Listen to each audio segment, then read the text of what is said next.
महाराष्ट्राचा आवाज, आपल्या हक्काचा। नमस्कार, जय महाराष्ट्र। माझं नाव अखिलेश शुक्ला। मी योगीधाम अजमेरा हाइट्स 1ला राहतो। 2 दिवसापासून हे जे प्रकरण माझ्या घरचा व्हायरल होत आहे, या संदर्भात माझे भाई बंधूंनो, मी आपल्याला या व्हिडिओच्या माध्यमातून काही महत्त्वाची वैशिष्ट्ये सांगणार आहोत। नेमके काय झालेले आहेत। माझे भावांनो, एक वर्षाच्या अगोदर मी माझ्या घरचा इंटिरियर केला आणि इंटिरियरमध्ये माझा शू रॅक डाव्या बाजूनी उजव्या बाजूला केला। त्याच्यानंतर हे देशमुख फॅमिली ज्यांचा फ्लॅट नंबर 404 आहेत आणि कलवीकट्टे फॅमिली ज्यांच्या फ्लॅट 403 आहेत, ह्या दोघांनी खूप त्याच्यामध्ये वादविवाद करून ऑब्जेक्शन घेतला आणि आम्हाला 1 वर्षापासून त्रास देत होतो की हा तुम्ही शू रॅक इथे का केला आहे, तुम्ही तिथेच करा किंवा तोडून आम्ही ह्याला तोडून फेकून देणार आहे।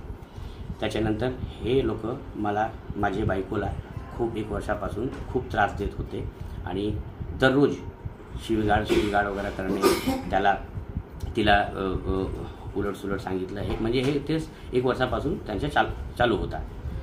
आणि माझी बायको हे सतत मला ऑफिसच्या आल्यानंतर ते सांगत होते, तरी पण मी हे कधी ह्याला हे नाही केलं। आणि 2 दिवसापासून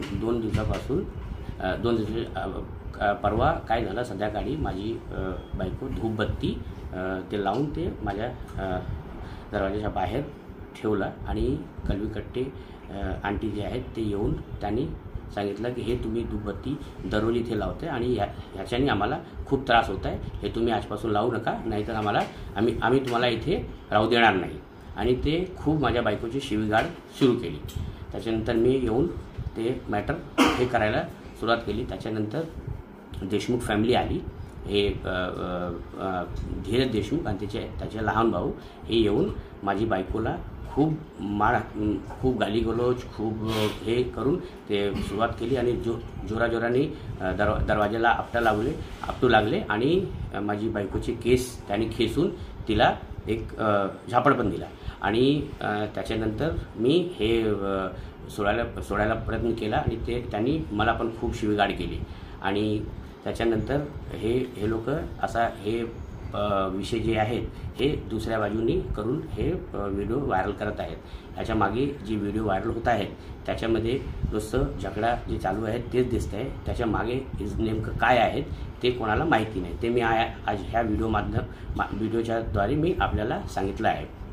आणि मी आपल्याला सांगतो की हे जे देशमुख फॅमिली आम्हाला 1 वर्षापासून त्रास देत होते, ते 2 दिवसाच्या अगोदर जे घडलं त्याच्यामध्ये माझेच मराठी भाई बंधूने सगळे येऊन मला सहकार्य केलं, त्यांनीच मला वाचवलं। आज हे आम्ही 5 पिढ्या इथे आहोत, महाराष्ट्रामध्ये आहेत आणि 100 वर्ष झाले आम्हाला। आणि परप्रांती कोण आहेत, आम्ही मराठी आहोत की नॉन मराठी आहोत हे आम्हाला कधीच माहिती नव्हता, कधीच कळलं नाही। ह्या लोकांनी हा विषय एवढा गाजला की हा परप्रांती आहेत, हे आहे। त्यांनी माझ्या बायकोची शिवीगाळ करताना त्यांनी हे पण सांगितलं की तुम्ही भैया लोक तिथून आले, इथून घाण करतायत, आता मी तुम्हाला दाखवतो की आम्ही काय आहेत आणि तुम्हाला काय करणार। आणि याच्यानंतर मी सगळे हे आपले मराठी भाई बंधू जे आहेत त्यांनीच मला सहकार्य करून ते आले आणि आम्हाला वाचवलं। आणि मी आपल्याला हे सांगतो की आज 100 वर्ष झाले आम्हाला इथे राहायला। माझे कमीत कमी 80 ते 90% जेवढे माझे भाऊ बंधू मित्र आहेत सगळे मराठी भाई बंधू आहेत। आणि मी पण मराठी आणि महाराष्ट्रीयच आहेत। इथे एवढा वर्ष झाला आहे, आम्हाला कधीच हे कळलं नाही की हे विषय काय आहेत। आपले राज्याचे महाराष्ट्र राज्याचे आराध्य देव श्री छत्रपती शिवाजी महाराज साहेब आणि सन्माननीय बाळासाहेब ह्यांनी आपल्या सर्वांना हेच मेसेज दिला आहे की आपल्या राज्यामध्ये कोणीही स्त्री वुमेन ते खूप सेफ आहेत, त्यांना कधीही कोणी काही करू शकत नाही। आणि आपल्या राज्यामध्ये हे उलट झालेलं आहे की ह्या देशमुख फॅमिलीने माझी बायकोला मारलं, माझी बायकोला खूप शिवीगाळ करून करून आणि हे केलं आणि ह्या बचावासाठी आम्ही जे केलं हे माझे माझे माझे बायकोला वाचवण्यासाठी हे सगळे केलेलं आहेत. आणि त्याच्यानंतर ह्या लोकांनी हे परप्रांती विषय हे करून ज्याच्यामध्ये काही तथ्य नाही आणि हे विषय करून ते लोक विषय जे आहे ते डावलून कुठून करत आहेत. आणि म्हणून मी ह्या व्हिडिओमधून आपल्या सगळ्यांना विनंती करतो की याची जी सच्चाई आहेत हे आपण आपल्याने बघावं आणि सर्व माझे मराठी भाई बंधूंनी मी पण महाराष्ट्रीयन आहे, आम्हाला सहकार्य करावे आणि याची दक्षता घ्यावी. जय हिंद, जय महाराष्ट्र.